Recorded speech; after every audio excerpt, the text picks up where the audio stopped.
Pan India star Prabhas ప్రస్తుతం వరుసగా సినిమాలు చేస్తూ బిజీగా ఉన్నాడు. ఇప్పటికే ఆయన నటిస్తున్న ది రాజాసాబ్ చిత్ర షూటింగ్ మెజారిటీ శాతం పూర్తి చేసుకుంది.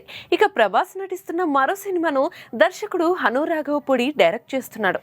ఈ సినిమాకు ఫౌజీ అనే టైటిల్ ఫిక్స్ చేయబోతున్నట్లు తెలుస్తోంది. అయితే ఈ సినిమాలో ప్రభాస్ పాత్రకు సంబంధించి తాజాగా ఓ ఇంట్రెస్టింగ్ వార్త సోషల్ మీడియాలో చక్కర్లు కొడుతోంది. ఈ సినిమాలో ప్రభాస్ ఓ సైనికుడి పాత్రలో నటిస్తున్నట్లు ఇప్పటికే వార్తలు వచ్చాయి.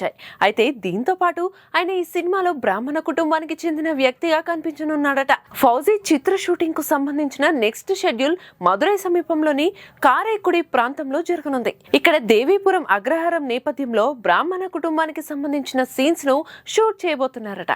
ఈ షెడ్యూల్ 20 రోజుల పాటు సాగనుందని చిత్ర వర్గాల టాక్. ఇక ఈ సినిమాలో ఇమాన్వి హీరోయిన్ గా పరిచయం అవుతుంది. ఈ చిత్రానికి విశాల్ చంద్రశేఖర్ సంగీతం అందించనున్నారు.